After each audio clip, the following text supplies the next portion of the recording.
Merci, monsieur le doyen. Je vais avoir le rôle difficile de coordonner justement le programme que je vais vous présenter dans un instant. Je voudrais aussi, pour ma part, m'associer, monsieur le doyen, pour vous souhaiter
Messieurs, un de nos illustres penseurs arabes, Abu Uthman al-Jahl, écrivait déjà au 8e siècle: notre voix, pour ceux qui nous succéderont, doit être la même que celle de nos dévanciers à notre égard.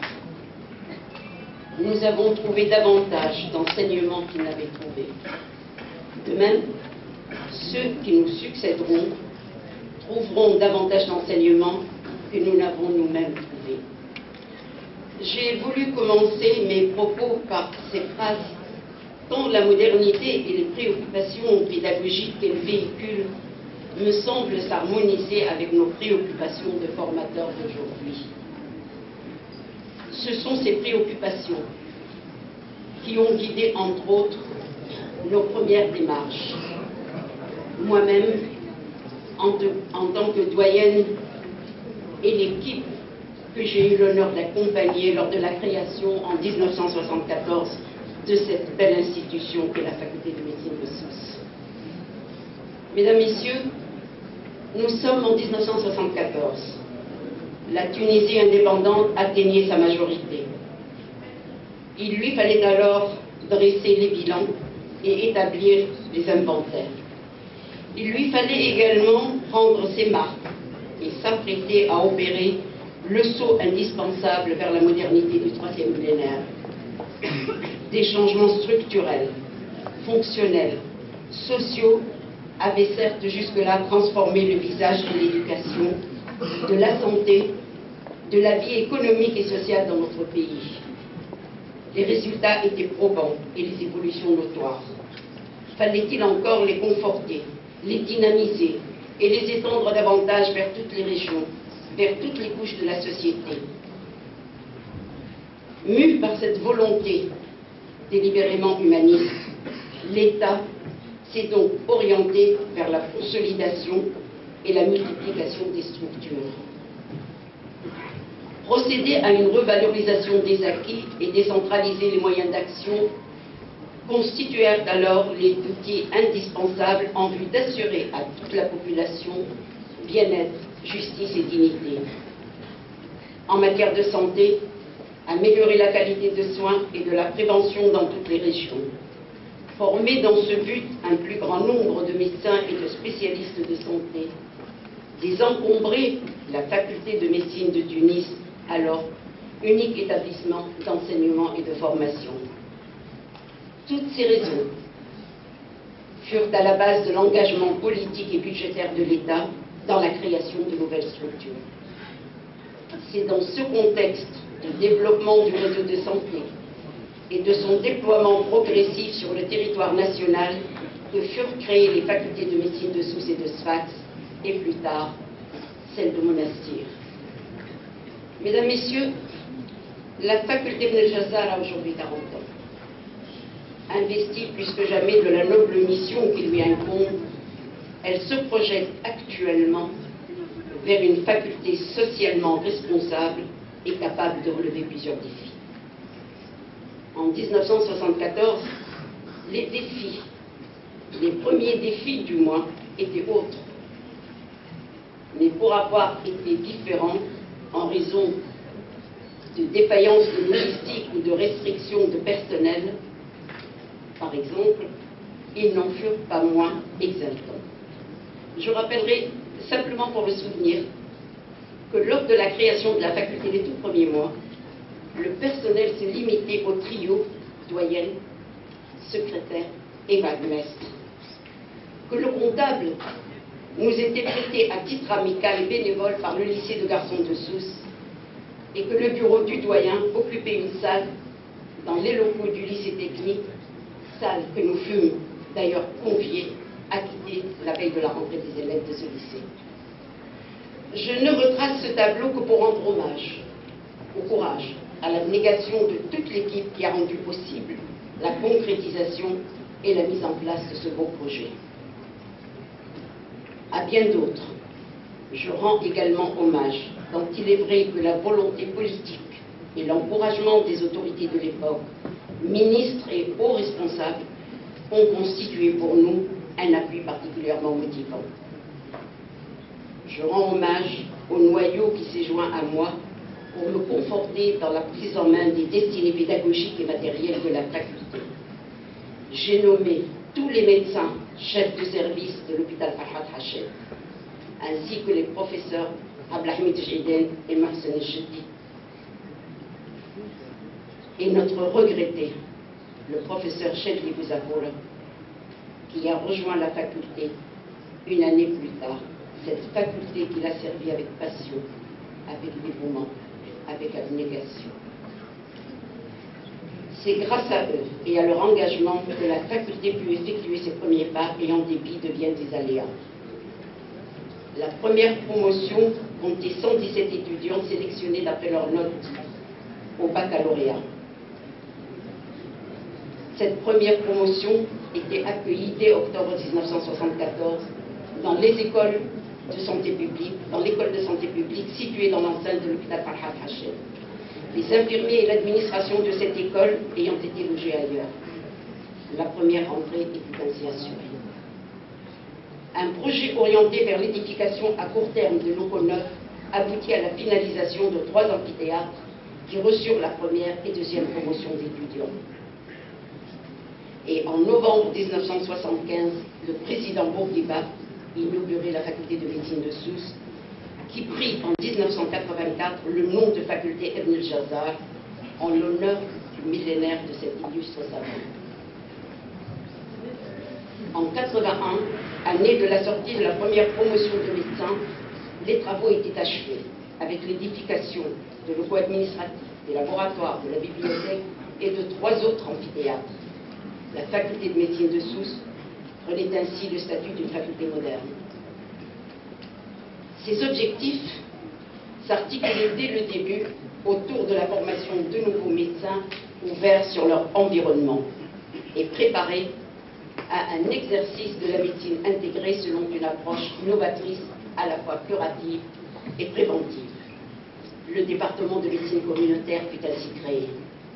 Dans cette démarche, nous avons trouvé auprès du professeur Pierre Cornillot, alors doyen de la faculté de médecine de Bobigny et pionnier de la médecine communautaire en France, un grand soutien. Durant les premières années, l'enseignement fut assuré en grande partie par des enseignants français, dont je salue les efforts et l'implication. J'ai nommé les professeurs Jean Beaunois et Emmanuel Nunez, qui exerçaient à plein temps la faculté pour une longue période. D'autres spécialistes, et non des moindres, se relayeront pour des missions de courte durée, renouvelées souvent 2 à 3 fois durant l'année. Je pense au doyen Gaston Méniel, au doyen Jean-François Sierre, au professeur Henri Lô et Jean-Pierre Ollier, au professeur Pierre Luisseau, Jean-Claude Xibal, professeur Hugues Monod, professeur Claude Gary, et bien d'autres encore, trop nombreux, des facultés de Paris, de Lyon, de Marseille, de Clermont-Ferrand, que je salue.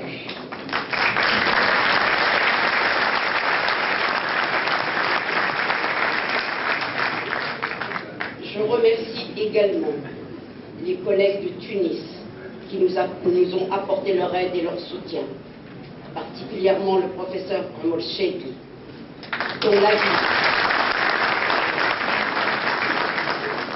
dont l'avis a été sollicité dès la création de la faculté, le professeur Hassan El-Gharbi, Bachir Meknini, Hedi Ben Meïs et bien d'autres. Une fois l'enseignement assuré, un autre objectif s'imposait, celui de la formation des futurs enseignants. C'est dans ce but qu'un accord signé dans le cadre de la coopération tuniso-canadienne sera conclu entre la faculté de médecine de Sousse et l'université de Montréal. Dans les négociations quelque peu difficiles, l'aide du doyen Pierre Bois de l'université de Montréal a été très précieuse. Cet accord a permis d'une part d'accueillir des enseignants canadiens pour de longues périodes et d'autre part de permettre à des résidents et des assistants hospitalo-universitaires d'être accueillis à Montréal pour des stages de formation et de perfectionnement dans diverses spécialités. Cette coopération, ainsi que la coopération française, se sont développées durant toutes ces années. Elles perdurent aujourd'hui dans les meilleures conditions. C'est grâce à cette coopération que nous devons aujourd'hui la majorité de nos professeurs chefs de service actuels. Mesdames, Messieurs, s'il est vrai que l'approche communautaire novatrice dans l'enseignement de la médecine à Sousse alimenta au départ quelques scepticismes, s'il est vrai que certains étudiants perplexes ne se retrouvaient pas dans les programmes de l'enseignement tel qu'il était pratiqué à Tunis, il n'en reste pas moins vrai que la faculté a permis la formation de médecins compétents, capables d'apporter aux patients une aide efficace pour contrôler sa santé et son environnement. Cette expérience a porté ses fruits. Des générations de médecins issus de cette faculté sont venus pour consolider le corps médical dans le pays. 117 étudiants étaient inscrits en 1974. Actuellement, 2300 sont inscrits et répartis entre premier, deuxième et troisième cycle. Le nombre des enseignants est passé de 3 maîtres de conférences agrégés en 1974 à 200 professeurs et maîtres de conférences et 229 assistants hospitaliers universitaires. 7 doyens se sont succédés depuis 1974 à la tête de la faculté. 3 d'entre eux en sont issus. Chacun d'eux a apporté sa pièce à l'édifice. Chacun d'eux a déployé les efforts nécessaires pour que cette faculté connaisse le développement, la notoriété et l'évolution qu'elle connaît. Qu'ils en soient remerciés. Que soient remerciés également tous les enseignants, tous les cadres et le personnel de l'administration et de tous les partenaires de la faculté qui ont œuvré pour que soit possible le développement et le renouvellement des méthodes d'enseignement et de formation. Pour que soit possible le développement de la coopération internationale, en l'occurrence maghrébine, française et nord-américaine. Pour que soit possible l'ouverture de la faculté aux nombreux forums, conférences et congrès scientifiques et médicaux nationaux et internationaux. Mesdames, Messieurs, le fulgurant essor des technologies nouvelles et très sophistiquées dans le monde a engendré des mutations profondes dans tous les domaines. Porteuses de modernité et d'évolution, ces mutations ont enregistré des changements importants et permis des succès brillants dans tous les champs d'action de la santé. Mais elles se réalisent dans un environnement où l'hégémonie des modèles de consommation et la continuelle expansion technologique risquent, au vu des débats qu'elles suscitent et nourrissent chaque jour, de nous mener vers l'acceptation du déclin des valeurs morales et intellectuelles en matière de soins et d'éthique médicale. La Tunisie, qui a souscrit une pleine adhésion aux valeurs de la modernité, s'efforce de se doter des moyens éducatifs et techniques qui devraient la conduire vers une émergence de cette modernité.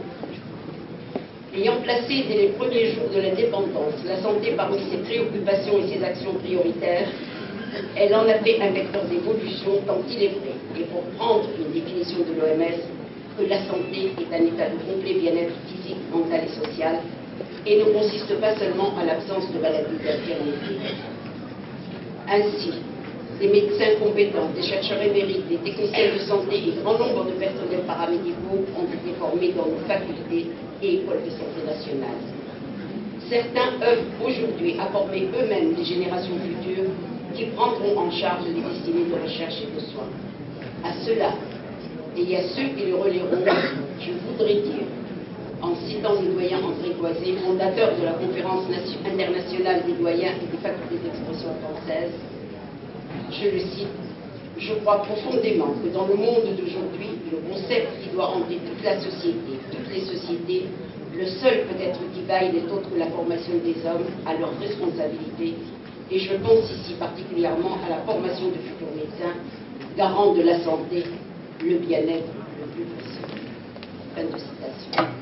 Cette responsabilité nous rappelle que la médecine a une vocation sacrée et que les devoirs d'un médecin s'inscrivent dans un véritable sacerdoce. Ces devoirs se trouvent chaque jour confrontés aux fulgurants progrès de la science et de la médecine, aux exigences induites par ces progrès-ci.